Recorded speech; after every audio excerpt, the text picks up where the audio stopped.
All right, Pete, so I know you crunched some numbers. We have a report. What did we find out? We have an answer for you, Chuck. It falls 2 feet.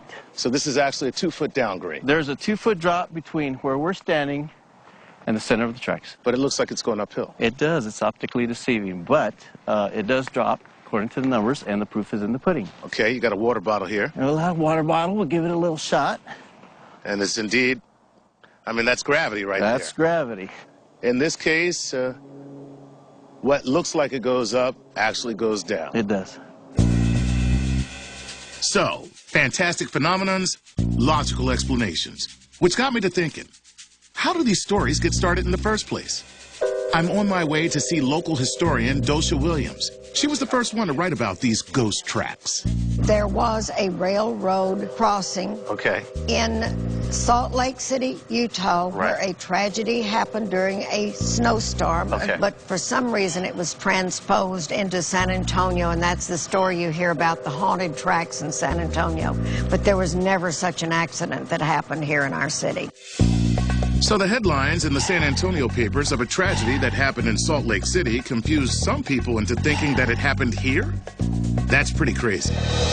But then what about the nearby streets named after the victims? Mr. McCreelis, who built McCreelis Heights, a subdivision there very close to those tracks and that crossing, named the streets after his grandchildren.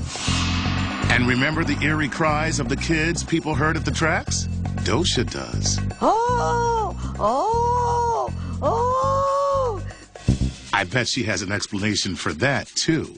There's a man that owns a peacock farm just a very short distance from this railroad track. And the peacocks go out every afternoon to get their daily supply of bird seed. Well, I think I've heard enough. Oh, my God! All the evidence seems to prove that the haunted tracks aren't haunted at all. Hani says the videos aren't tampered with. This is not a doctored video. Then, after I experienced this phenomenon for myself, wow, whoa! A fingerprint expert found no ghost prints. They certainly aren't ghost children prints. These aren't, no. Yeah.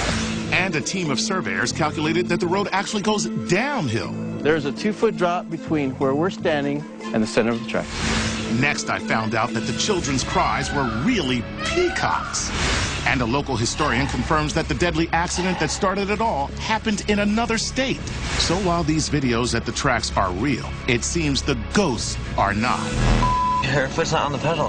But don't take my word for it. Go to San Antonio and see for yourself.